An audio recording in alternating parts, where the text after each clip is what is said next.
Monitora, ¿en qué hemos quedado?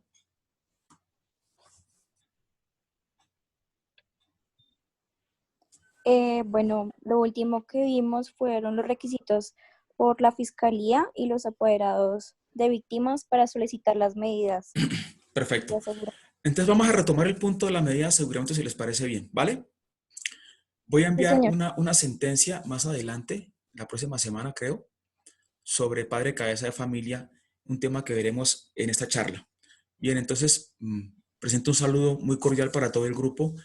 Me alegra que estén casi todos allí. Espero que estén bien con sus familias, con sus hijos, con sus novios, sus esposos, con sus esposas, que logremos pasar esta coyuntura tan terrible, que nadie esperaba algo tan extraordinario.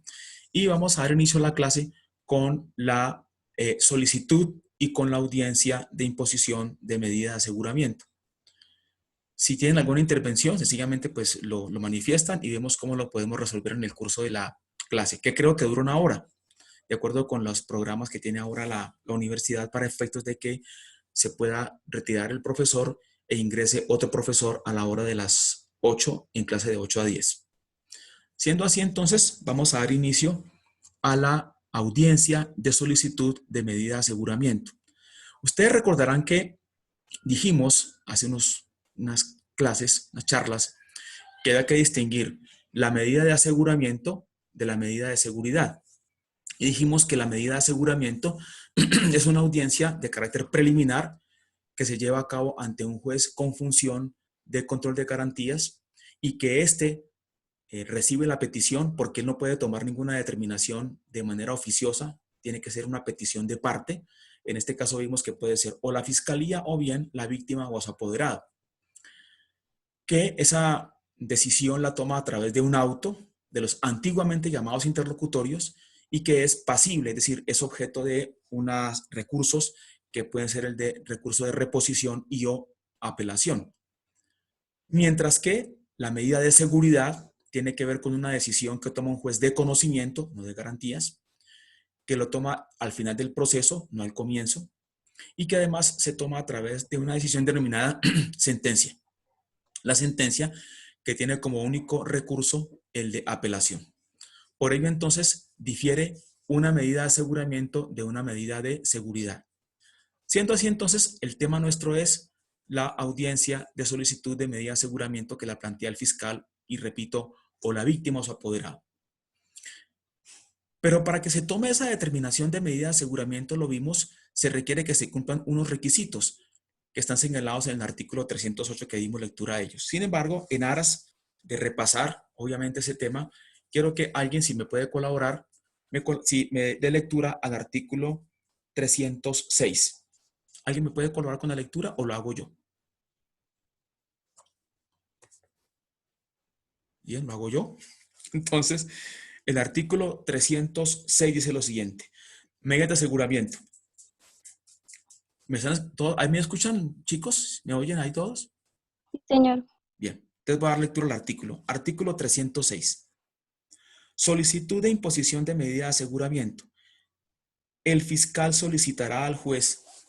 La lectura acá. Sí, Hola. El nuevo texto es el siguiente. El fiscal solicitará al juez de control de garantías imponer medida de aseguramiento indicando la persona, el delito, los elementos de conocimiento necesarios para sustentar la medida y su urgencia, los cuales se evaluarán en audiencia permitiendo a la defensa la controversia pertinente. Escuchados los argumentos del fiscal, el Ministerio Público, la víctima o su apoderado y la defensa, el juez emitirá su decisión. La presencia del defensor constituye requisito de validez de la respectiva audiencia. La víctima o su apoderado, ya hemos manifestado esto, podrán solicitar al juez de control de garantías la imposición de la medida de aseguramiento en los eventos en que ésta no sea solicitada por el fiscal. En dicho caso, el juez valorará los motivos que sustentan la no solicitud de la medida por parte del fiscal para determinar la viabilidad de su imposición. Ya hemos comentado ese artículo. ¿Qué vamos a ver ahora? Vamos a ver las dos clases de medidas de aseguramiento que presenta el Código de Procedimiento Penal, artículo 307. Por favor, miren sus códigos. Dice así la norma. Son medidas de aseguramiento. A, privativas de la libertad. B, no privativas de la libertad. A. Privativas de la libertad. Primero, detención preventiva en establecimiento de reclusión. Segundo, detención preventiva en la residencia señalada por el imputado, siempre que esa ubicación no obstaculice el juzgamiento. Y no privativas de la libertad están señaladas aquí en el Código 9. Dice lo siguiente. Primero, la obligación de someterse a un mecanismo de vigilancia electrónica. Segundo, la obligación de someterse a la vigilancia de una persona o institución determinada. Tercero, la obligación de presentarse periódicamente o cuando sea requerido ante el juez o ante la autoridad que él designe. Cuarto, la obligación de observar buena conducta individual, familiar y social con especificación de la misma y su relación con el hecho. Quinto, la prohibición de salir del país, del lugar en el cual reside o del ámbito territorial que fije el juez. Sexto, la prohibición de concurrir a determinadas reuniones o lugares. Séptimo, la prohibición de comunicarse con determinadas personas o con las víctimas siempre que no se afecte el derecho de defensa. Octavo, la prestación de una caución real adecuada por el propio imputado o por otra persona mediante depósito de dinero, valores, constitución de prenda o hipoteca, entrega de bienes o la fianza de una o más personas idóneas. Noveno, la prohibición de salir del lugar de habitación entre las 7 de la tarde y 6 de la mañana. Y agrega lo siguiente. El juez podrá imponer una o varias de estas medidas de aseguramiento conjunta o indistintamente según el caso, adoptando las precauciones necesarias para asegurar su cumplimiento. Si se tratara de una persona de notoria insolvencia, no podrá el juez imponer caución prendaria. Hay un parágrafo acá que debo leer, aunque es muy extenso, pero repito, estamos repasando esta audiencia de medida de aseguramiento. Parágrafo.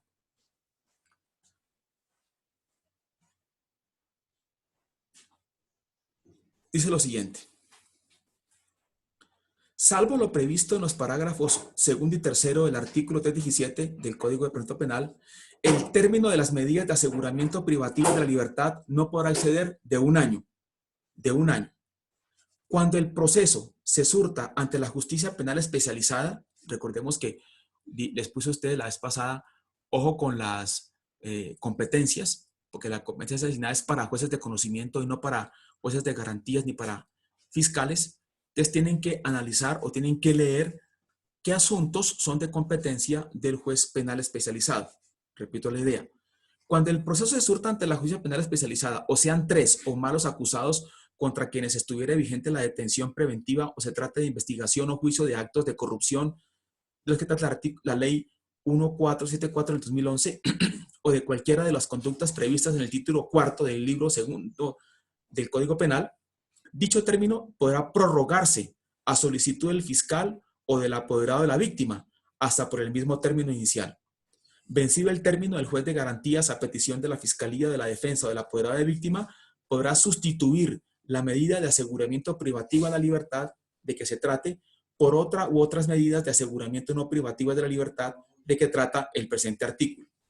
En los casos susceptibles de prórroga, los jueces de control de garantías, para resolver sobre la solicitud de levantamiento o prórroga de las medidas de aseguramiento privativas de la libertad, deberán considerar, además de los requisitos contemplados en el artículo 308 del Código de Procedimiento Penal, el tiempo que haya transcurrido por causa de maniobras dilatorias atribuibles a la actividad procesal del interesado o su defensor, caso en el cual dicho tiempo no se contabilizará dentro del término máximo de la medida de aseguramiento privativa de la libertad contemplado en este artículo. Parágrafo segundo. Las medidas de aseguramiento privativas de la libertad solo podrán imponerse cuando quien las solicite pruebe ante el juez de control de garantías que las no privativas de la libertad resulten insuficientes para garantizar el cumplimiento de los fines de la medida de aseguramiento. Sé que son normas muy extensas, pero voy a explicar de esta manera. En primer lugar, ustedes recordarán que les puse de tarea, y además lo analizamos en las clases presenciales, que diéramos lectura a los artículos 1 a 27 que tratan de los principios y garantías que rigen todo este proceso penal. Y uno de ellos, el artículo segundo, es el de la libertad. ¿Qué se busca con esto? Que no se debe imponer medida de aseguramiento en cualquier proceso a cualquier persona, porque debe primar, como regla general, la libertad del procesado, la libertad del imputado, la libertad del acusado. En lo posible, y también es una característica del sistema penal acusatorio, la persona debería permanecer en libertad hasta tanto termine el proceso penal. Y una vez concluya ese proceso penal, nos atendremos obviamente a que la persona puede ser privada de libertad, pero no que, como en el proceso, como en el proceso inquisitivo o como en el mixto, la persona esté privada de libertad y de pronto deba salir porque fue absuelta. Por excepción, entonces, sí se puede imponer medida de aseguramiento. ¿Cuándo? Vamos a verlo a continuación. Pero antes de eso, del 308, antes de eso, ¿qué tenemos que repasar? Dijimos, no olvidemos que la duración de la medida de aseguramiento es de 1 año. Sin embargo, esta medida de aseguramiento puede ser prorrogada. Pero para que se pueda prorrogar, para que dure otro año, ¿qué se requiere? Que haya una petición de parte.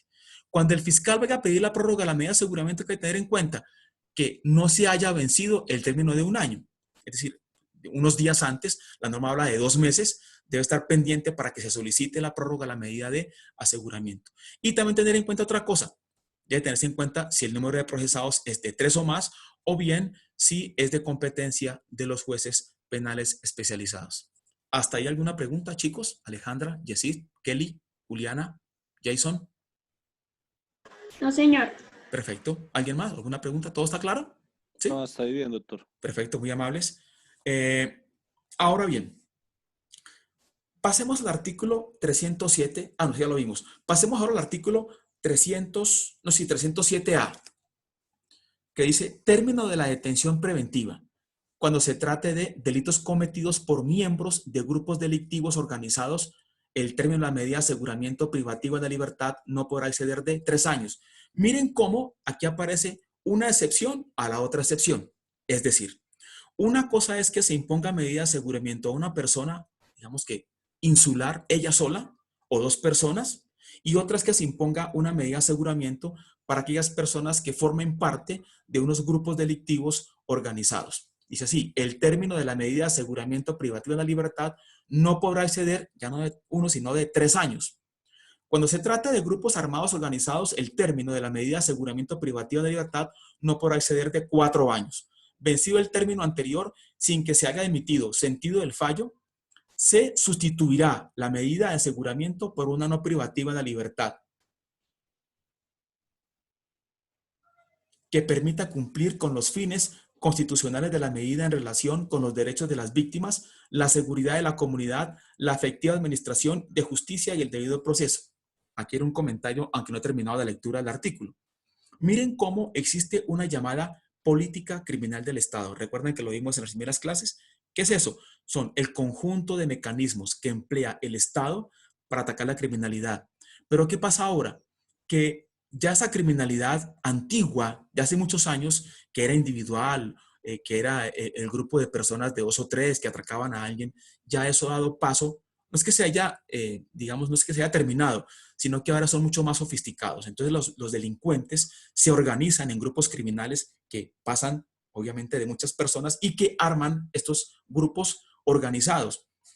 También por eso es que el Código Penal en su artículo 30 señala que pueden ser autores, coautores, hay coautoría propia y coautoría impropia, y hay autores que pertenecen a un grupo organizado de poder.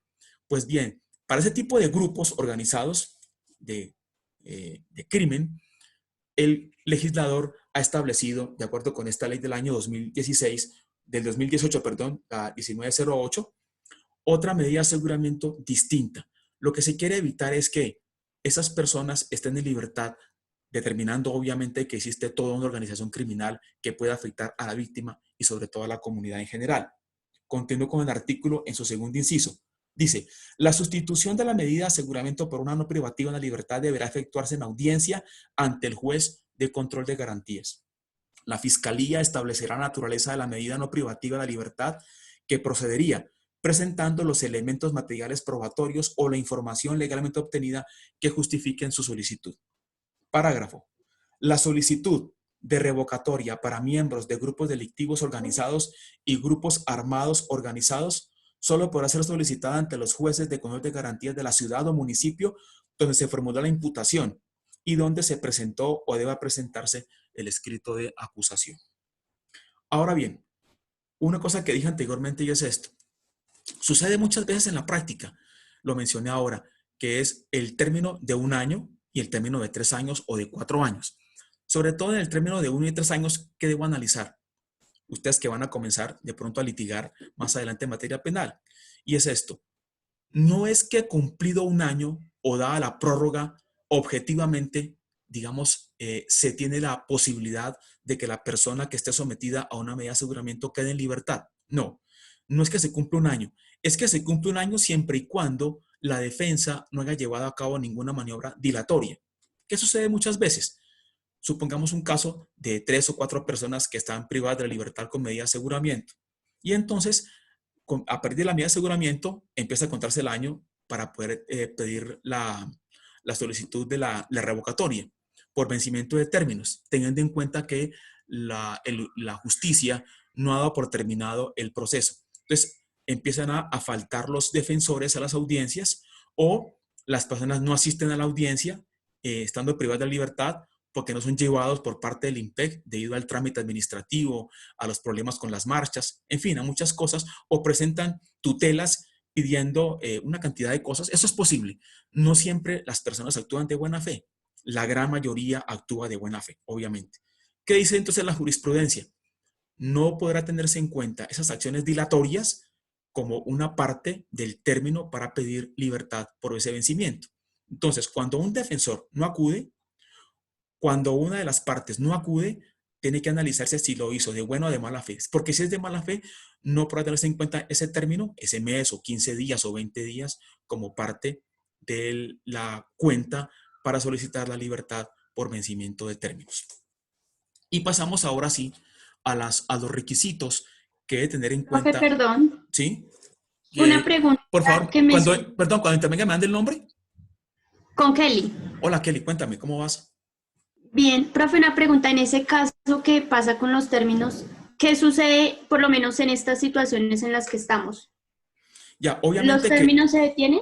sí, aquí ha habido unas resoluciones de parte del Consejo de la Judicatura en el que suspenden los términos, obviamente dada esta coyuntura pues tan extraordinaria, efectivamente. Hay suspensión de términos, efectivamente, sí la hay en este Ah, momento. ok. Pero ahora, Kelly, debo agregar algo, y es que estamos en un momento de hacinamiento carcelario que siempre ha existido, realmente ha sido así, y se está abogando para que se tomen unas medidas humanitarias con el fin de que algunas personas que están cumpliendo unas medidas de aseguramiento o privadas de la libertad por condenas puedan estar en libertad condicional o en sus casas. Parece ser que los abogados penalistas que están ahora organizados, no como antes, la Procuraduría y la propia Fiscalía le han hecho unas observaciones al gobierno para que ese decreto tenga una viabilidad y que realmente la mayoría de personas puedan salir en libertad durante ese término de esta pandemia que estamos padeciendo. ¿Vale? Ok, igual en ese caso también quedaría exonerado los delitos sexuales contra menores de edad. Eso es lo que está diciendo. Se está diciendo es que para algunos no. O sea, es posible que salgan algunas personas, pero se ha dicho que la excepción serían delitos de lesa humanidad, delitos muy graves, estarían incluidos también los delitos sexuales. ¿Cuál es el problema? El problema es este. Recuerdan ustedes que lo que se busca es que una persona no esté conviviendo con la víctima.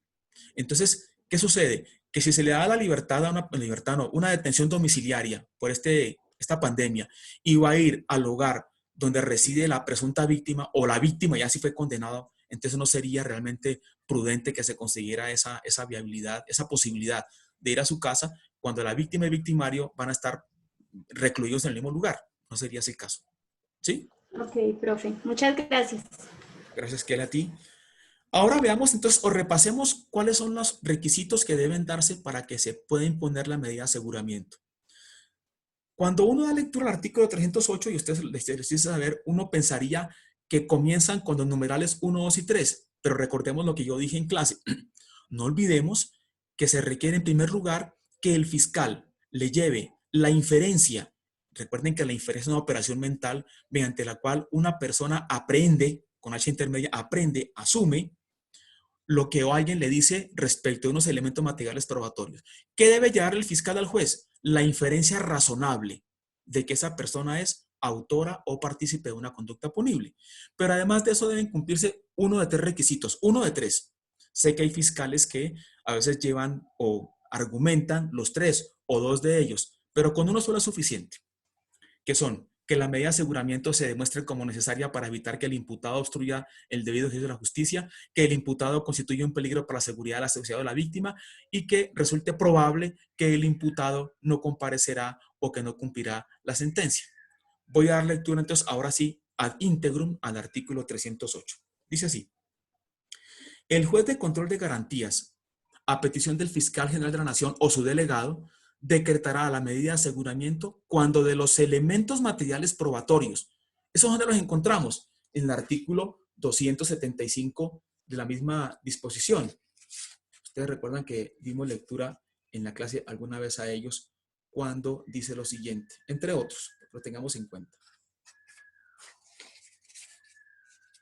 275 cuando dice elementos materiales probatorios, evidencia física e información, aquí agregaremos legalmente obtenida.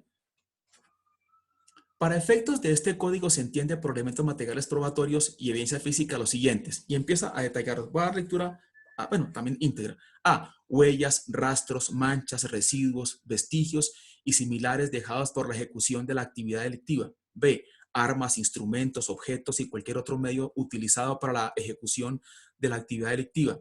C, dinero, bienes y otros efectos provenientes de la ejecución de la actividad delictiva. D, los elementos materiales descubiertos, recogidos y asegurados en desarrollo de diligencia investigativa de registro de allanamiento, inspección corporal y registro personal.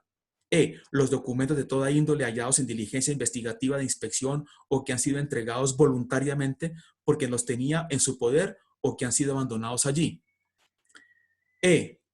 F, los elementos materiales obtenidos mediante grabación, filmación fotografía, video o cualquier otro medio avanzado, utilizados como cámaras de vigilancia en recinto cerrado o en espacio público. G, el mensaje de datos, como el intercambio electrónico de datos, internet, correo electrónico, telegrama, telex, telefax o similar, regulados por la ley 527 del 99 o las normas que la sustituyan, adicionen o reformen, y ya existen además. H, los demás elementos materiales similares a los anteriores y que son descubiertos, recogidos y custodiados por el fiscal general o por el fiscal directamente o por conducto de servidores de policía judicial o de peritos de medicina legal o de laboratorios aceptados oficialmente. Y agrega un parágrafo que fue agregado en el año 2013. También se entenderá por material probatorio la entrevista forense realizada a niñas, niños y o adolescentes víctimas de los delitos descritos en el artículo 206A de este mismo código. Entonces, advirtamos una cosa, chicos, niñas, que para que el fiscal tenga la posibilidad de que su petición de imposición de medida de aseguramiento tenga una vocación de realmente materializarse, se requiere que él le lleve la inferencia de autoría o participación. Pero advirtamos algo, y es que para que se pueda imponer medida de aseguramiento, que se requiere previamente que se haya realizado con toda la claridad del caso la audiencia de formulación de imputación. En ella, el fiscal tiene que haberle también llevado los hechos, es decir, los hechos claros para que se pueda imponerse la medida de aseguramiento. ¿Qué quiere decir eso? Que el fiscal tiene que decirle que esa persona que está allí es autora o partícipe. ¿Por qué? Porque de esa imputación podrá llevarse a cabo también la solicitud de medida de aseguramiento. Y el juez de garantías, ¿qué va a decir? Deme, obviamente, lléveme a la inferencia de esa autoría o participación. Entonces, quisiera que tuvieran en cuenta los hechos jurídicamente relevantes y los hechos indicadores que se hacen en la imputación. Dijimos que los hechos jurídicamente relevantes son aquellos los que evidencian la ejecución de la conducta punible. Valga decir, un homicidio, que la persona mató a la otra.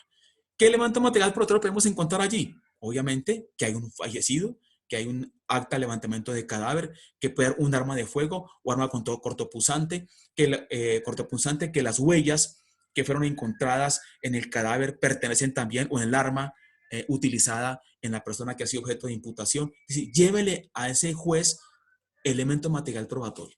Ustedes recordarán que yo les comenté que cuando estuve en Girardot de juez de conocimiento se presentó un hecho en el que estuvo involucrado un policía que llevó a una chica a su apartamento, que la llevó hasta la azotea, hasta la terraza, y que allí aparentemente habían hecho el amor y que de pronto en ese ejercicio, digamos que libidinoso, la chica cae y fallece. Aparentemente fue eso. ¿Qué le tocaba llevar al fiscal ante ese juez? Hay una fallecida, había unos elementos, había rastros, había huellas, había sangre. ¿Sí? No es solamente la simple petición, tiene que llevarle unos elementos materiales probatorios para que ese juez, que no conoció el caso, obviamente, que no es el investigador, que no es el fiscal, pueda inferir que esa persona es autora o partícipe. ¿Autora cómo? Autor directo, autor mediato, el que instrumentalizó a alguien, puede ser una coautoría. La coautoría puede ser propia o impropia. Esa persona puede pertenecer a un grupo organizado de poder que lleva a cabo, ejecuta la acción por él y por la persona a la que está representando. Puede ser un coautor interviniente, valga decir aquella persona que sin tener las condiciones o calidades que exige el tipo penal, llevó a cabo la conducta punible. Entonces, no es tan sencillo. Y además de eso, esa inferencia de autoría o participación debe llevar a lo otro. Entonces, dice así.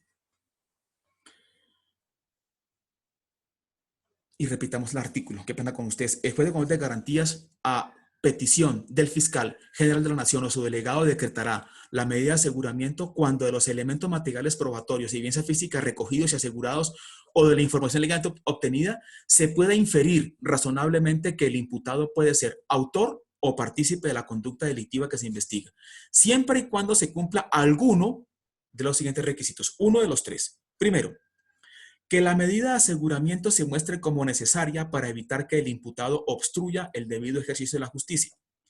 2. Que el imputado constituye un peligro para la seguridad de la sociedad o de la víctima. 3. Que resulte probable que el imputado no comparecerá al proceso. Aquí hay un parágrafo que voy a leer. La calificación jurídica provisional contra el procesado no será en sí misma determinante para inferir el riesgo de obstrucción de la justicia, el peligro para la seguridad de la sociedad o de la víctima y la probabilidad de que el imputado no comparezca al proceso o de que no cumplirá la sentencia. El juez de garantías deberá valorar de manera suficiente si en el futuro se configurarán los requisitos para decretar la medida de aseguramiento sin tener en consideración exclusivamente la conducta punible que se investiga. ¿Por qué el legislador dice esto? ¿Por qué dice que la calificación jurídica provisional no será determinante para ello? Por lo siguiente. Recordemos que la imputación tiene un doble contenido. Un contenido fáctico, es decir, un contenido de los hechos. ¿Cuáles hechos? Los jurídicamente relevantes. Y un contenido jurídico, que es la adecuación que de esos hechos se hace por parte del fiscal y que le lleva al juez.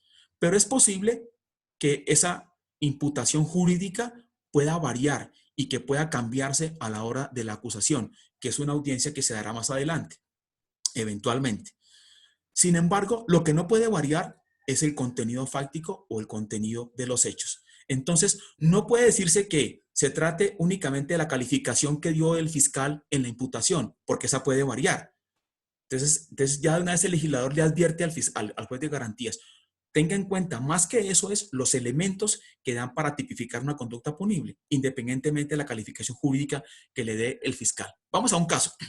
Es posible que un fiscal en la imputación, luego de que una persona agredió a su vecino o a su compañero, qué sé yo, de clase o algo así, lo califique como un homicidio tentado, ¿cierto? Sin embargo, a la hora de hacer la calificación jurídica en la acusación, el fiscal estime, luego de un análisis más profundo de los elementos materiales probatorios, que no fue un homicidio tentado, sino que fueron unas lesiones personales dolosas. Entonces, en punto de eso que quiero agregar, que no se requiere que se fije tanto el juez de garantías en la conducta punible, porque esta puede variar de la imputación a la acusación.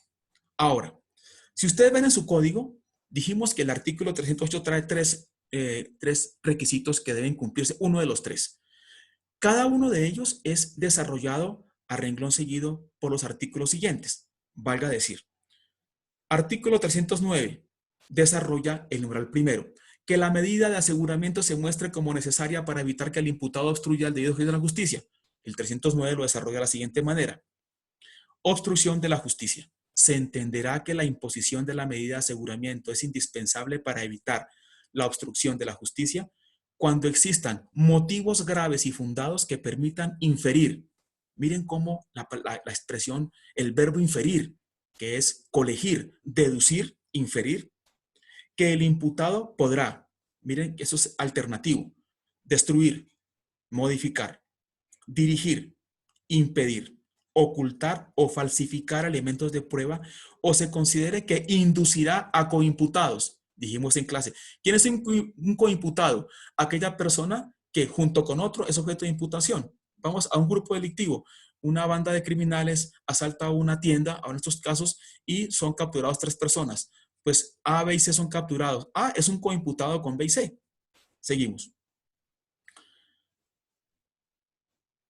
Que inducirá a coimputados, testigos, peritos o terceros para que informen falsamente o se comporten de manera desleal o reticente, o cuando impida o dificulte la realización de las diligencias o la labor de los funcionarios y demás intervinientes en la actuación. Entonces, una posibilidad que tiene el fiscal de llevarle al juez la inferencia de autoridad de participación deriva después en la petición que se le hace diciendo, esta persona, señor juez, que ha sido objeto de imputación, es posible no, es un peligro porque puede obstruir el debido proceso, el debido ejercicio de la justicia. ¿Por qué? Ha estado induciendo, ha estado presionando, se ha estado comunicando con los coimputados.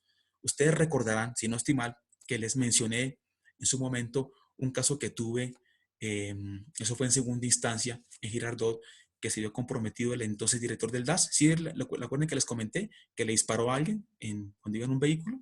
¿Lo mencioné en clase o no? No, no, señor. No, profe. ¿No? Bueno, ¿qué pasó con esto? En su momento se mencionó, estos son los hechos. El director del DAS iba con su acompañante que era el copiloto, el conductor del vehículo, el chofer del vehículo oficial. Y llegaron a un sitio de esparcimiento, estaban allá en un bar, y el conductor del vehículo le dice al director del DAS, hay unas personas que son amigas mías, es una pareja de esposos, ellos viven en Flandes, ¿sería posible que yo los pudiera trasladar hasta allá? Claro que sí, no hay problema. Según narran los hechos que fueron objeto de apelación, el fiscal, el director del DAS estaba con unos tragos y entonces perdón, quito esto de acá. ¿Ahí me oyen? Sí. ¿Me ven? Sí, señor. Bueno, perfecto. Sí, Entonces, profe, te vemos bien. perfecto. Según los hechos, cuando iban adelantados, se fueron con la pareja de esposos iban en la parte de atrás y se iban dirigiéndose de la salida de Girardot hacia Flandes. De pronto, el director del DAS, al parecer, saca un arma de fuego y pasa a un transeúnte y lo dispara. Le dispara y lo mata. Se dio una persecución y fueron capturados ellos. Lo que se dijo en su momento fue que al parecer ellos estuvieron capturados y que se le decía que todos iban a salir de ahí. Eran todos coimputados. Perdona.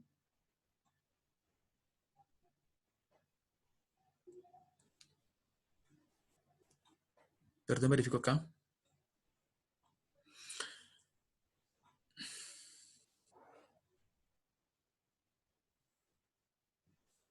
Es que parece que se cerró la sesión en TeamWeaver. Sí. Bien, entonces les decía eso. Entonces se mencionó en su momento que al parecer esta persona había estado presionando a los coimputados para decirles que todo estaba bien y que todos iban a salir. Realmente el único comprometido después ya quedó únicamente esta persona, ese servidor público. ¿Qué puede pasar acá? Que un gobernador, un alcalde, un secretario de una alcaldía, de una gobernación, es imputado una conducta punible y entonces él presiona a aquellas personas a las cuales él les dio ese trabajo para que destruyan, para que eliminen, para que escondan, para que lleven a cabo algún tipo de actividad tendiente a eliminar documentos o elementos materiales probatorios que vayan en su contra. Entonces, que eso puede pasar así de esa manera, hay que decirlo. Pero no es la simple posibilidad, sino que realmente se requiere que él sea una persona que esté presionando, que esté induciendo, que esté ¿cómo se dice? Manifestando la idea a otras personas para que eliminen materiales probatorios, ¿de acuerdo? El segundo requisito dice que el imputado constituye un peligro para la seguridad de la sociedad de la víctima. Este requisito señala 2 posibles objetivos de la persona que está vinculada acá. El primero es la sociedad, el segundo es la víctima. Pues bien, el artículo 310 dice, peligro para la comunidad. Para estimar si la libertad del imputado representa un peligro futuro para la seguridad de la comunidad, además de la gravedad y modera la conducta punible y la pena imponible, el juez deberá valorar las siguientes circunstancias. Primera, la continuación de la actividad delictiva o su probable vinculación con organizaciones criminales. Segunda, el número de delitos que se le imputan y la naturaleza de los mismos. Tercero, el hecho de estar disfrutando un mecanismo sustitutivo de la pena privativa de libertad por delito doloso preterintencional. Cuarto, la existencia de sentencias condenatorias vigentes por delito doloso o preterintencional. Quinto, cuando se utilicen armas de fuego o armas blancas. Sexto, cuando el punible sea por abuso sexual con menor de 14 años. Séptimo, cuando haga parte o pertenezca a un grupo de delincuencia organizada. El legislador, en aras de prevenir y sobre todo de hacerle frente a una cantidad de punibles que se van desarrollando en nuestro país, entonces, ¿qué hizo? Modificó este artículo, viene con una ley 1760 del año 2015, para crear unas alternativas para que las personas puedan... ¿Aló? ¿Te estoy oyendo? ¿Aló? Sí, profe, ahí te estamos oyendo. ¿Alguien habló ahí? Sí, profe, es que la señal tuya está como un poco mal. Perdón, qué pena, chicos, perdón. ¿Me escuchan? Sí, señor. Ya te escucho perfecto. Sí, doc. Sí, profe. Pero qué pena con ustedes, ya. Perdón. Aquí me toca... Discúlpeme. Bien, les decía eso entonces, que miren cómo entonces lo que debe hacer, lo que debe el fiscal de llevarle al juez de garantías es, señor juez, esta persona ha sido objeto de, ha sido beneficiada con un mecanismo sustitutivo de la pena privativa de la libertad por delito doloso preterintencional. Veámoslo de esta manera. El imputado estaba gozando de un mecanismo de libertad provisional.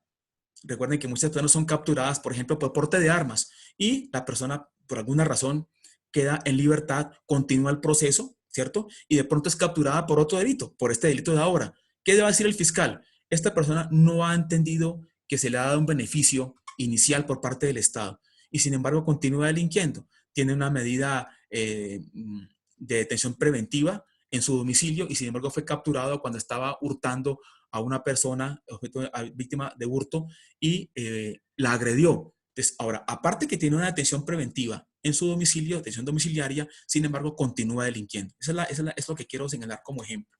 O lo otro puede ser, esta persona en este delito lo llevó a cabo, lo ejecutó con arma de fuego o arma blanca. O bien, se trata de una persona que cometió un delito de abuso sexual.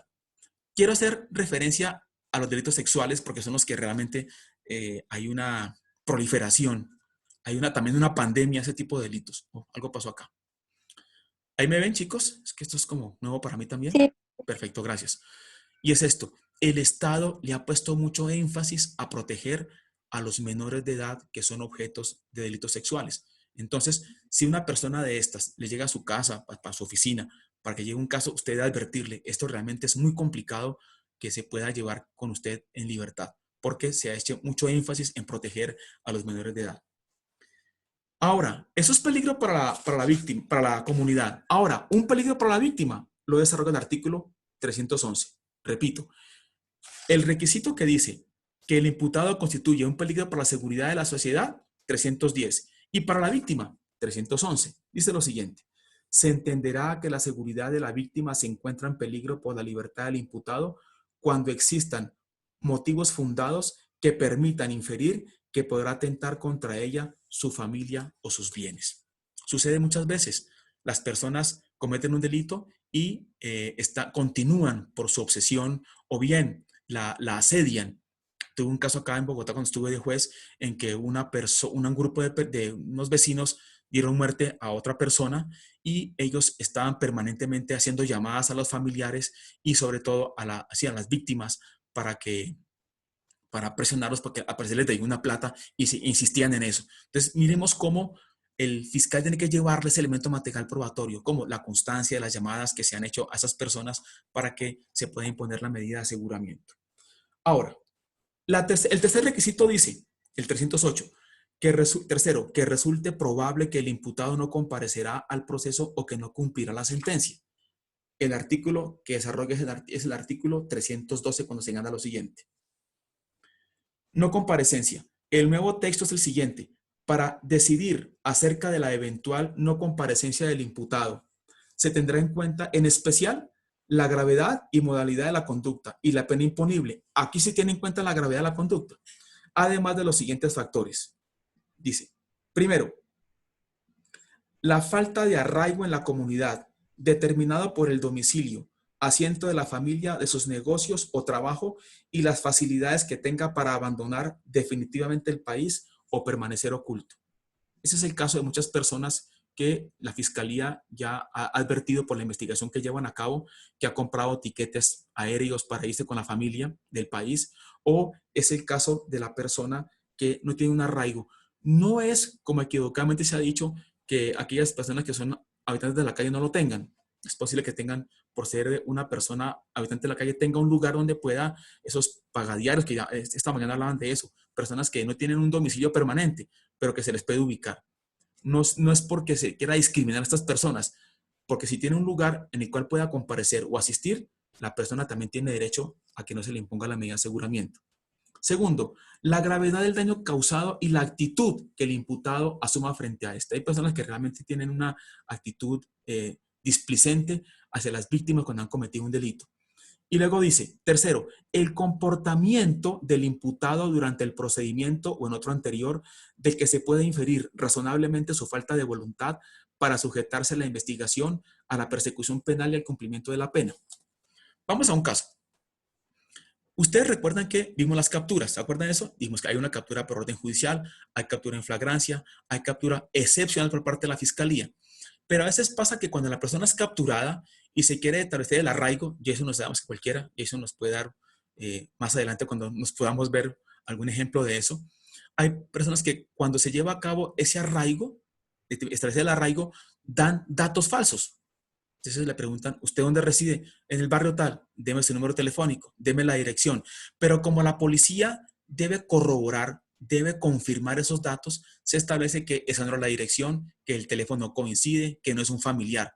Esas mentiras que el imputado, recordemos que tiene carácter de imputado en la captura, da al momento de su captura, o la reticencia a no comparecer a las audiencias que han sido citados, evidencian para que el fiscal le diga al señor juez de garantías, esta persona nos mintió al momento de dar sus datos, esta persona no señaló el teléfono correctamente, o fuimos a verificar, la persona nunca ha residido allí. Eso es para que el juez de garantías tenga en cuenta a la hora de imponer la medida de aseguramiento, ¿vale? Ese es el artículo 312. ¿Hasta ahí alguna pregunta, chicos? ¿Está más o menos claro la idea? Sí, señor. Perfecto. Sí, señor. Listo, gracias, muy amables. Veamos el siguiente artículo, que es el 313. Este artículo tiene una diferencia frente a los anteriores. En los anteriores casi que se puede llamar que son unos requisitos que deben ser valorados de manera subjetiva. En cambio, este 313 trae unas condiciones que por lo general son de carácter objetivo, que son los siguientes. 313. Procedencia de la detención preventiva. Satisfechos los requisitos señalados en el artículo 308, procederá, o sea, una vez analizado que se trata de una inferencia de ulterior participación y uno de esos tres, o los tres, o dos de ellos, procederá a la detención preventiva en establecimiento carcelario en los siguientes casos. Primero, en los delitos de competencia de los jueces penales especializados. ¿A qué se refiere eso? Recordemos que a ustedes les dije en clase, en la competencia está señalada únicamente para los jueces. Así entonces, a partir del artículo 31 del Código de Procedimiento, del 28, perdón, se da la jurisdicción y la competencia. Y veamos la competencia de los jueces penales especializados. La traen el artículo 35 del Código de Procedimiento Penal. 35. Es decir, ¿qué se requiere así? Usted como defensor que dice a su cliente, ¿usted qué delito fue objeto de imputación? A menos que obviamente que puede que está ahí muy seguramente, ¿no? ¿Qué delito es? Es un delito de empleo, producción y almacenamiento de minas antipersonales. Ese está en el numeral 24 del artículo 35, competencia especializada. Dice, usted va a ser objeto de medida de aseguramiento. Otra que es El concierto para delinquir agravado, ojo, agravado.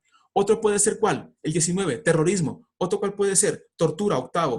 Desplazamiento forzado. El artículo 35 trae un listado, un elenco, un abanico de delitos. Son 32, imagínense ustedes. Así que si su cliente está incurso en objeto de imputación en un delito de estos, tendrá obviamente muy alta probabilidad de ser pasible objeto de una medida de aseguramiento. Pero ahora viene otro requisito objetivo. ¿Cuál es?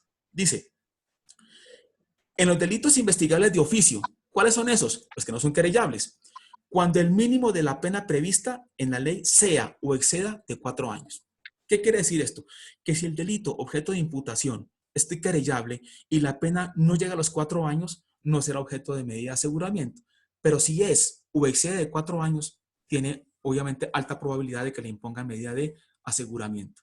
Tercero, en los delitos a que se refiere el título octavo del libro segundo del Código Penal, cuando la defraudación sobrepase la cuantía de 150 salarios mínimos legales mensuales vigentes. Cuarto, cuando la persona haya sido capturada por conducta constitutiva de delito o contravención dentro del lapso de los 3 años anteriores. O sea, esas personas que son propias del delito ya han sido capturadas en un delito anterior, les queda obviamente esa reseña, no una sentencia ejecutoriada, no un antecedente, sino un antecedente personal. Ya fue capturado en los años anteriores, contados a partir de la nueva captura o imputación, siempre que no se haya producido la preclusión o la absolución en el caso precedente. En el supuesto contemplado por el anterior inciso, se entenderá que la libertad del capturado representa peligro futuro para la sociedad en los términos de los artículos 308 y 310. ¿Por qué 310? Ya lo vimos, porque es un peligro para la comunidad. Y pasemos al artículo 313. Criterios para determinar el peligro para la comunidad y el riesgo de no comparecencia en las investigaciones, ya no con cualquier persona, sino contra miembros de grupos delictivos organizados y grupos armados organizados. Recordemos esto, chicos. Dijimos que una cosa es la medida de aseguramiento, la prórroga para personas, digamos, grupos pequeños o una sola persona, y otra es para grupos organizados, delictivos organizados y grupos armados organizados. Para estos, el criterio para determinar si hay un peligro para la comunidad está señalado en el artículo 313A. Veamos. En las investigaciones contra miembros de grupos delictivos organizados y grupos armados organizados, para los efectos del artículo 296 del Código de Procedimiento, constituirán criterios de peligro futuro y riesgo de no comparecencia cualquiera de los siguientes. Primero, cuando el tiempo de existencia del grupo supere 2 años. Segundo, la gravedad de las conductas delictivas asociadas con el grupo, especialmente si se trata de delitos como el homicidio, secuestro, extorsión o lavado de activos. Tercero, el uso de armas letales en sus acciones delictivas. Y ahora que digo esto, interrumpo un momento para decir algo. Creo que fue Kelly la que mencionó esto de cómo sería ahora la situación. Si este decreto que va a salir dentro de pocos días, muy seguramente, da la posibilidad de que algunas personas puedan llegar a regresar a sus hogares. Yo creo que esto para esos grupos no habría esa posibilidad de que se les conceda salir de la cárcel en esa situación, porque el Estado ha hecho mucho énfasis en que algunas personas por delitos sexuales, grupos organizados de poder, permanezcan privados de la libertad. Tercero, el uso de armas letales en sus acciones delictivas. Cuarto, cuando la zona territorial o el ámbito de influencia del grupo recaiga sobre cualquier zona del territorio o dentro de los territorios que conforman la cobertura geográfica de los llamados programas de desarrollo con enfoque territorial. Quinto, cuando el número de miembros del grupo sea superior a 15 personas. Sexto, haber sido capturado o imputado dentro de los 3 años anteriores por conducta constitutiva de delito doloso. Ya lo hemos mencionado también ahora. Séptimo, cuando las víctimas sean defensores de derechos humanos o hagan parte de poblaciones con especial protección constitucional. Se pondrá especial énfasis en la protección de mujeres, niñas, niños y adolescentes quienes han sido afectados por las organizaciones criminales objeto de esta ley. Este enfoque tendrá en cuenta los riesgos específicos que enfrentan las mujeres contra su vida, libertad, integridad y seguridad y serán adecuadas a dichos riesgos. Octavo, la utilización de menores de edad en la comisión de delitos por por parte del grupo. Noveno, se tendrán en cuenta los contextos y las particularidades del territorio, incluidas las problemáticas y actores presentes en el que evidencia la amenaza, el riesgo y la vulnerabilidad. Décimo, se tendrán en cuenta los informes emitidos por la Defensoría del Pueblo. Entonces, hasta aquí, ¿qué tenemos? Tenemos las condiciones, los requisitos que debe cumplirse para que se pueda llevar a cabo la imposición de la medida de aseguramiento. ¿Hasta ahí alguna pregunta, alguna observación? No, señor. Perfecto. Entonces, sigo. Resumiendo entonces hasta este punto que está acá. Es muy importante que ustedes como defensores, sobre todo porque van a ir a litigar, si es que van a ser en penal obviamente, o les toque defender a un familiar, Dios no lo permita, a un vecino, a un amigo que los llame, que la medida de aseguramiento está regida por un principio general. ¿Cuál es? El de la libertad.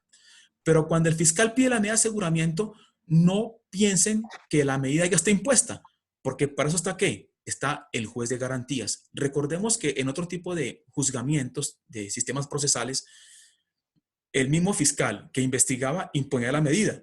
Aquí no va a pasar así. Hay una talanquera, hay un filtro que lo lleva a cabo el Estado a través del juez de garantías. Para que el fiscal pueda tener vocación de futuro hacia que se imponga la medida de aseguramiento, requiere que cumpla con unas condiciones. ¿Cuáles son? Que le lleve la inferencia de autoridad o participación y que se cumpla con elemento material probatorio que evidencie que esa persona es un peligro para el proceso, para la comunidad, para la víctima, o que muy seguramente no va a comparecer. ¿Qué dice el Código de Procedimiento? Cada uno de esos requisitos es desarrollada por los artículos 309 a 313 a 313A. ¿De acuerdo? Ese es el punto. Pero a partir de ahora viene otra cosa muy distinta, que es la sustitución de la medida de aseguramiento. Es decir, es posible que una persona que haya sido objeto de la imposición de una medida de aseguramiento, es posible, digo, que se le sustituya esa medida de aseguramiento por una mucho más benigna, que están contemplada en los artículos 314 y siguientes. Por favor, veamos ahí el artículo. Profe, ¿Sí? yo tengo una pregunta respecto, bueno, al artículo ¿Quién me habla allí? 300, Evelyn. Evelyn Vanessa. Perdón, solo Sí, Evelyn. señor. Evelyn, hola. Hola, profe. Mira, el artículo 313 quisiera que me dieras como un ejemplo sobre el numeral el numeral 313. En cuarto. Sí, 313A. Cuando el la persona numeral haya sido cuarto. capturada por conducta. El numeral, espérame. Artículo 313, criterios para determinar el peligro para la comunidad y el riesgo de no comparecencia en las investigaciones contra miembros Ya. delictivos. Lo que pasa, ya Pero entiendo, el sí. numeral cuarto, Dice, leámoslo. quisiera que me das como un ejemplo. Claro que sí, dice, cuando la zona territorial o el ámbito de influencia del grupo recaiga sobre cualquier zona del territorio o dentro de los territorios que conforman la cobertura geográfica de los llamados programas de desarrollo con enfoque territorial. El Estado ha creado estos programas. ¿Qué ha hecho el Estado? Así como ustedes ven que la capital de la República está dividida en unas localidades, ¿cierto? Así también el Estado ha creado los llamados programas de desarrollo de enfoque territorial, que se conocen con la sigla de PDET. La Fiscalía, el Gobierno, la Defensoría del Pueblo, la Procuraduría, todos los organismos vivos que colaboran con esta, digamos, con la detención o detección de los delincuentes, han creado unas zonas para decir, por ejemplo, tenemos en cuenta que en la zona de Tumaco, ¿cierto? Se desarrolla un programa de desarrollo de enfoque territorial. ¿Por qué? Porque sale mucha droga de la delincuencia organizada por ese sector, o hacia Buenaventura. Entonces, creando unos territorios en los cuales las personas que conviven ahí, hagan de cuenta ustedes Buenaventura o Tumaco, o bien la zona del Darién, o bien la zona de Nariño, van creando unas zonas en las cuales esas organizaciones criminales llevan a cabo esa influencia. Hagan de cuenta lo que sucede a veces con el conflicto armado. Entonces uno dice, estamos en guerra. Entonces, ¿hay conflicto armado en Bogotá? Muy seguramente no lo hay, pero hay zonas de Colombia que están influenciadas por grupos armados delincuenciales. Entonces, determinada zona establecida en Tumaco o en Buenaventura o en el sur del Cauca, en Caloto, en Siberia, en la Guainía. Entonces, ese tipo de zonas que han sido establecidas previamente, esos programas, lo que buscan es cómo implementar algunas algunas facilidades para que las personas que están ahí puedan tener acceso a un trabajo, para que puedan tener acceso al estudio. Pero como están en esa zona, de esa influencia, de esas personas, entonces se dice, en tal zona hay un grupo delincuencial que está influyendo negativamente en la comunidad. Entonces, si usted está en esa zona, muy seguramente va a ser objeto de esa medida de aseguramiento. ¿De acuerdo? Ok, profe, gracias. Bien. ¿Otra pregunta o alguna observación? No, señor. Bien.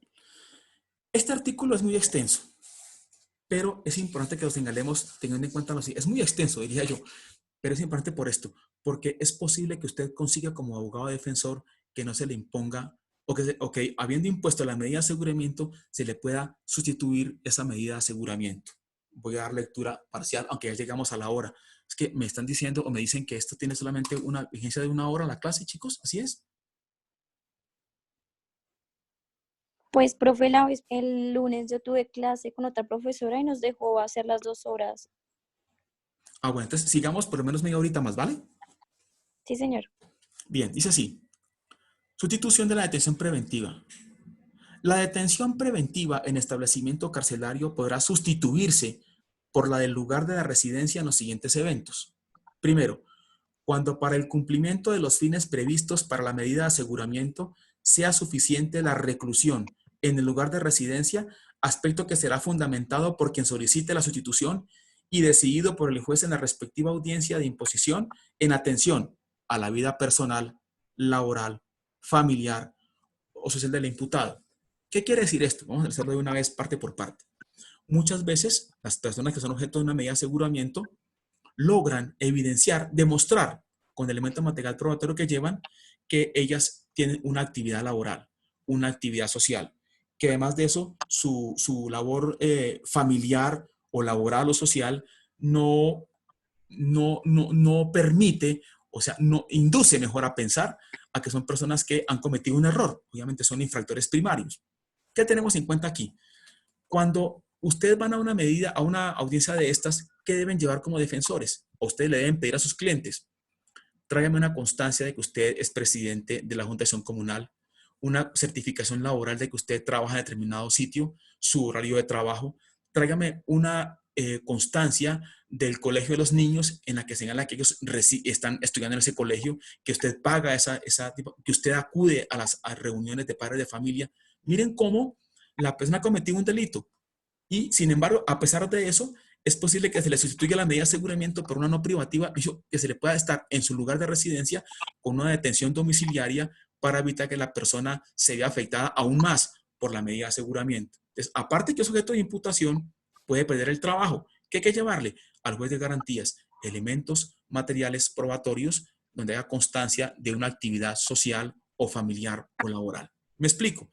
Muchos abogados llevan incluso certificaciones o constancias de los grupos de oración, de los párrocos, de los rabinos o de las iglesias en las que ellos participan, donde dicen, esta persona es una persona activa en la comunidad, es un buen vecino, trabaja de una manera muy decidida para la Junta de Acción Comunal. Eso sirve mucho para que se le pueda sustituir la medida que se le impone. Segundo, cuando el imputado o acusado, porque también pues sujeto ya esté acusado, fuere mayor de 65 años, siempre que su personalidad, la naturaleza y modalidad del delito hagan aconsejable su reclusión en el lugar de residencia. Aquí debo hacer una aclaración. Muchas personas consideran que el hecho de que el imputado o acusado tenga esta edad, 65 años, ya les da derecho a que se le sustituya la detención carcelaria por la detención domiciliaria. Eso no es cierto. Eso no es cierto. Es posible que la persona tenga esa edad o incluso más, 70, 80 años, y con todo y eso, teniendo en cuenta la naturaleza, su personalidad o modalidad de conducta punible, aún así permanezcan privadas de la libertad. Voy a poner un ejemplo. Ese fue el caso de un delito en el que fue comprometido un exnotario, y fue un caso muy grave que sucedió por unas falsificaciones que se hicieron en el caso de la GIS política. Ustedes recordarán seguramente ese caso. En esos eventos, aunque el señor ya tenía como 70 años, se tuvo en cuenta que a pesar de eso, por la gravedad de la conducta punible, la modalidad como se llevó a cabo, todo lo que hicieron ellos para incurrir en unas falsificaciones, con todo y eso, no se le concedió la detención domiciliaria, así que estuvo privado de la libertad en centro carcelario.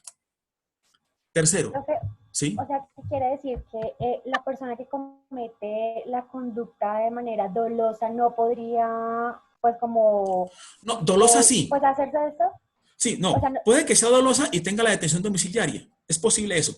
Pero más que la dolosa es el tipo de delito, ¿ya? Por ejemplo, que fue un delito de, se me ocurre a mí, un delito de una estafa, ¿cierto? Pero la persona llevó a cabo una cantidad, falsificó documentos o fue un delito de estafa en masa. Dijeron, usted que la modalidad no permite. No fue una estafa sencilla. Toda estafa es dolosa. Pero con todo y eso, la persona lleva a cabo esa conducta punible de tal manera que no permite que esa persona esté por fuera. ¿Por qué? Se puede pensar que puede continuar delinquiendo. ¿De acuerdo? o por ejemplo, una de tentativa de homicidio también se podría que no. Sí, pues sí, un atentado de homicidio, sí, tengamos en cuenta, por ejemplo, es que el señor atentó contra una persona, entonces va a decir, sí, pero fue un estado de un estado de ímpetu, de una ira o de un intenso dolor. Esta persona cometió únicamente esa conducta punible, pero es una persona que es del barrio. Supongamos, a mí me pasa una cantidad de memes ahora de una persona que advierte que su esposa le está siendo infiel y llama una pelea al vecino, qué sé yo. Entonces, es una persona que trabaja, es una persona que colabora con la comunidad, tiene sus hijos, y dice, hombre, resulta más perjudicial para su entorno familiar que esta persona esté privada de libertad a que no lo esté. Entonces, mejor dejémoslo en detención domiciliaria y que esa persona pueda continuar laborando desde su casa y que no se afecte su núcleo familiar. O sea, aunque es doloso, puede ser beneficiado con esa detención, ¿de acuerdo? Ok, gracias, Sí, lo profe. que quiero aclarar es, no porque sea doloso, sino dependiendo de cómo fue la conducta dolosa. Una cosa es que alguien le hurte una cartera a una anciana y otra es que la arrastre, que la coja a patadas, que le dé una puñalada. Entonces se excede en la naturaleza de la conducta punible. Para esos casos, la medida de aseguramiento. Pero si fue una cuestión aislada, fue una cosa menor, de no tanto impacto, tendría derecho a la detención domiciliaria, aunque el delito sea doloso. Ok, Tercero, gracias. cuando a la imputada o acusada le falten 2 meses o menos para el parto, igual derecho tendrá durante los 6 meses siguientes a la fecha de nacimiento. Repito, cuando a la imputada o acusada le falten 2 meses para el parto, y en igual derecho tendrá durante 6 meses siguientes a la fecha de nacimiento. Miremos que aquí, en este caso, ¿a quién se quiere proteger? ¿A la madre gestante? ¿A la que ya tuvo el bebé? No, se quiere proteger es, o bien, al neonato, si ya tuvo el bebé, o al naciturus, al que está por nacer. Repito el numeral tercero. Entonces tendrá una sustitución de la medida de detención en carcelaria por la domiciliaria cuando a la imputada o acusada le falten 2 meses o menos para el parto. Y en igual derecho tendrá durante los 6 meses siguientes a la fecha de nacimiento. ¿A quién se quiere proteger aquí? Al bebé, obviamente. Esa es la idea. Cuarto, cuando el imputado o acusado estuviere en estado grave por enfermedad previo dictamen de médicos oficiales. Abajo dice, el juez determinará si el imputado o acusado deberá permanecer en su lugar de residencia en clínica u hospital. Miremos que todas las detenciones domiciliarias, en lugar de ser impuestas, o sea, que la medida de aseguramiento la pueda cumplir en su domicilio, tiene una excepción. Esta la puede cumplir en su residencia, en clínica u hospital. Hace poco vimos a una de la gata, no sé qué, que tuvo un problema médico y que estuvo recluida en un centro hospitalario. ¿Qué quiere decir esto? Para que se le pueda sustituir la medida de aseguramiento a una persona y pueda permanecer en su domicilio, en una clínica o en un hospital, deben cumplirse unos requisitos. Primero, que tenga una enfermedad. Segundo, que esa enfermedad sea grave. En punto de la enfermedad grave, ¿quién la debe certificar? La norma dice, previo dictamen de médicos oficiales. Sin embargo, ya la Corte ha aceptado, ya la ha manifestado, que no se requiere que sea un médico oficial porque hay lugares donde no hay médicos oficiales. ¿Quién puede certificarlo? Un médico particular. No hay problema por eso. Pero debe ser enfermedad y debe ser enfermedad grave. Pero hay una tercera condición que también exige en ejecución de penas y también la Corte Suprema de Justicia y también la norma. Y es esta, que se requiere que esa enfermedad que es grave no sea compatible con la estancia intramural. Es decir, es posible que la persona tenga una enfermedad, la enfermedad es grave, pero si se advierte por parte del médico que lo está certificando que esa enfermedad puede ser objeto de tratamiento dentro de la cárcel, la persona permanecerá en centro carcelario. ¿Listo? Quinto, cuando la imputada o acusada fuere madre cabeza de familia de hijo menor o que sufriere incapacidad permanente, siempre y cuando haya estado bajo su cuidado. En ausencia de ella, el padre que haga sus veces tendrá el mismo beneficio. Esta norma, para empezar, ha sido objeto de unas análisis por parte de la Corte Constitucional. No solamente es para madre cabeza de familia, es también para padre cabeza de familia. De hecho, hay una sentencia que ya se las voy a enviar a ustedes, no sé si ya se envió hoy o mañana, para esta próxima semana, en la cual la Corte Constitucional declara exequible de manera condicionada este artículo en el entendido de que también se aplica para padres cabeza de familia. ¿Quién es un padre cabeza de familia? Esa es una buena idea. Es aquella persona que, de acuerdo con la ley, tiene un comportamiento social, personal, ético, económico. El simple hecho de ser padre biológico no amerita para que se le conceda esta sustitución de la medida de detención domiciliaria. Y no solamente eso, es posible que el padre sea el que provea económicamente al hogar. Sin embargo, la manera como él lo hace no permiten que se le conceda este beneficio. Me explico. Es posible que un caso de una persona, de un padre de familia o madre cabeza de familia, que sea la que lleva el dinero al hogar, la persona que provee a la familia de las cuestiones básicas. Sin embargo, la manera como lo hace no está sujeta a la normatividad, a la legalidad. Esta persona está dedicada al expendio de sustancias alucinógenas o que bien da armas de fuego para cometer delitos. Aunque esa persona es la que provee, lo hace de manera ilegal, de manera ilícita. En ese caso, entonces, no se le puede conceder ese beneficio por padre cabeza de familia. Me pasó alguna vez, en alguna oportunidad, yo le negué a una persona, no le conseguí ese beneficio en una apelación, teniendo en cuenta que era cierto, padre cabeza de familia. Es más, casi nunca salía del hogar, pero nunca lo hacía porque él vendía droga desde su hogar. Entonces, la pregunta era esta: ¿qué tipo de educación, qué tipo de ejemplo le está dando este sujeto a esos niños, esos menores de edad? Realmente le va mejor sin ese padre de familia. Entonces, a él se le envió para que cumpliera con la medida de aseguramiento intramural. El numeral agrega: la detención en lugar de residencia comporta los permisos necesarios para los controles médicos de rigor, obviamente, la ocurrencia del parto y para trabajar en la hipótesis del numeral quinto. ¿Cuál es esa? Cuando el imputado fuere cabeza de familia y además, obviamente, que requiere de una permanencia para que proteja a sus hijos. Dice así: en todos los eventos, el beneficiario suscribirá un acta en la cual se compromete a permanecer en el lugar o lugares indicados, a no cambiar de residencia sin previa autorización, a concurrir ante las autoridades cuando fuere requerido y adicionalmente podrá imponer la obligación de someterse a los mecanismos de control y vigilancia electrónica o de una persona o institución determinada según lo disponga el juez. El control del cumplimiento de la detención en el lugar de residencia estará a cargo del IMPEC, el cual realizará un control periódico sobre el cumplimiento de la detención domiciliaria y reportará a la Fiscalía sobre sus resultados para que, si se advierten violaciones a las condiciones impuestas por el juez, se puedan adoptar las correspondientes acciones. Parágrafo. No procederá la sustitución de la detención preventiva en establecimiento carcelario por detención domiciliaria cuando la imputación se refiere a los siguientes delitos. Y aquí hace una excepción, que casi que es la misma la del artículo 68A. Entonces, si la persona ha incurrido en algunos de esos delitos, no tendrá derecho a ese beneficio. ¿Cuáles son? Ya hemos mencionado algunos de ellos. Los de competencia de jueces penales especializados o quien haga sus veces. Tráfico de migrante. Y ahí está todo. Acceso carnal o actos sexuales con incapaz de resistir. Violencia intrafamiliar. Hurto calificado. Hurto agravado. Estafa agravada. Fabricación, tráfico de fuego, municiones de uso personal cuando concurra con el delito de concierto para delinquir. Es decir, hay un listado muy extenso de delitos que no permiten la detención domiciliaria. Para concluir, quisiera decir algunas cosas sobre este punto de este beneficio. Primero, ¿cómo se llama esto? Detención domiciliaria. No confundamos la detención domiciliaria con la prisión domiciliaria.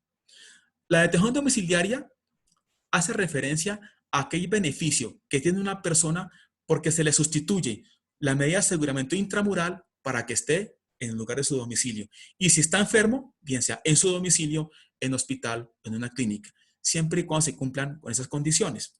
Lo otro es, La prisión domiciliaria se concede cuando la persona ha sido objeto ya de condena, en consecuencia. Detención domiciliaria durante el proceso. Prisión domiciliaria una vez ha sido condenado. Pero sea lo uno o sea lo otro, nunca le demos la denominación ordinaria, con todo respeto, de casa por cárcel. Eso no existe jurídicamente hablando. La gente lo llama así.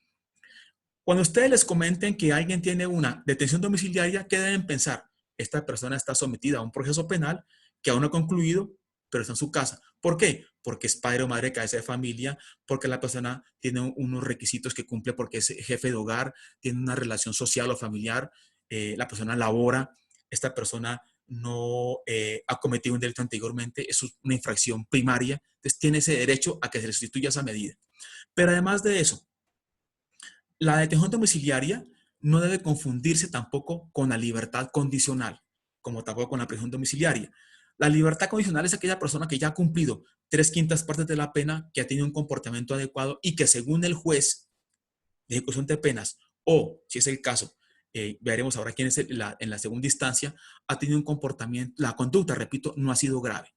Muchas personas, y repito, me refiero a la libertad condicional, cumplen 3/5 partes de la condena, están en su lugar incluso de residencia, prisión domiciliaria o están en la cárcel.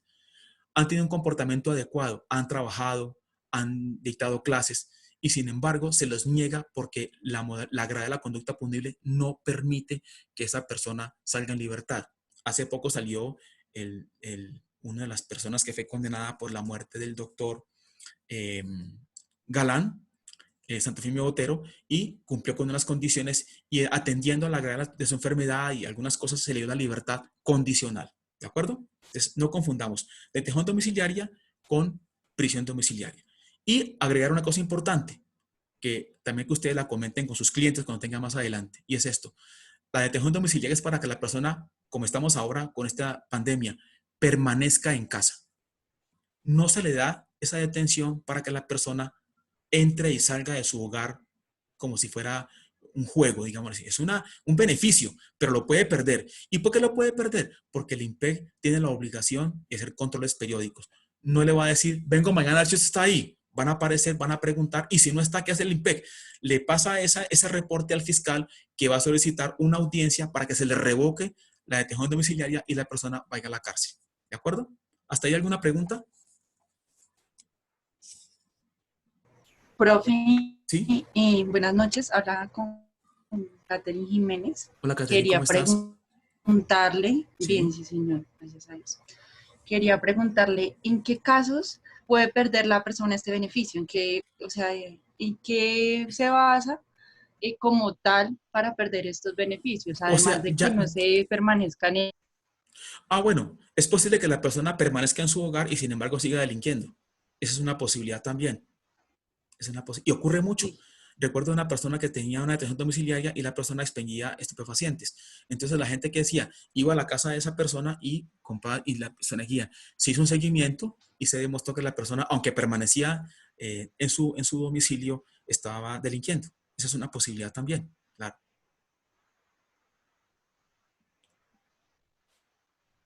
Gracias. Bueno, Profe, una pregunta. En la privación domiciliaria, ¿detención domiciliaria? no, en la privación domiciliaria también se Ah, podría acoger a perdón. los Es que, mismos es que, es casos. que hay detención domiciliaria y Sí. hay prisión La, domiciliaria. ok, sí, la detención domiciliaria, o sea, quedó súper entendido, pero mi pregunta es, ¿para la privación domiciliaria se puede acoger a La los prisión, la mismos prisión. privación domiciliaria? No, prisión domiciliaria. Ah, ok, prisión O domiciliaria. sea, ya condenado.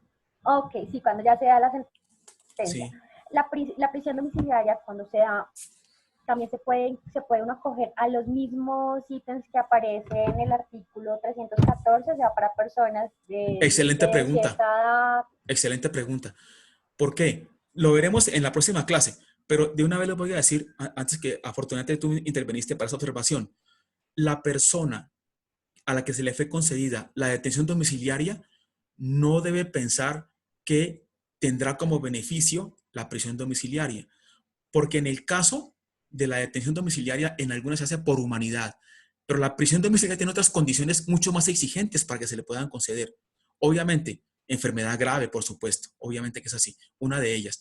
Las veremos en la próxima clase, pero lo que digo, adelanto de una vez, el hecho de que se le conceda la detención domiciliaria no le da derecho a pensar a que se le va a conceder la prisión una vez sea condenado, porque son requisitos totalmente diferentes. Tanto así que hay uno que dice que cuando la pena sobrepasa los 8 años, no tendrá derecho a la prisión domiciliaria. Puede que haya tenido derecho a la detención, pero no a la prisión, ¿de acuerdo? Pero lo veremos en la próxima clase, efectivamente. Pero sí se pueden presentar casos en que se den las dos, tanto Sí, detención. sí, por supuesto, sí, muchas veces, sí, claro, pero no necesariamente. Y, Gracias.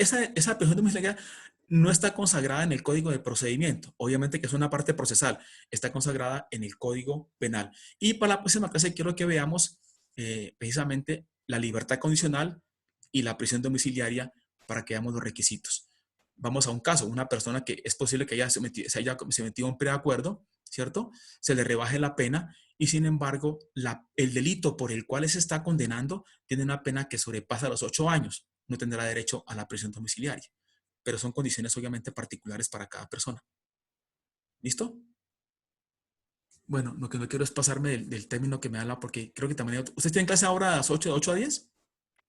Sí, señor. Sí, profe. Sí, señor. Sí, es que nos advirtieron de eso para que tuviera la otra persona, el otro profesor tenga tiempo también de ingresar.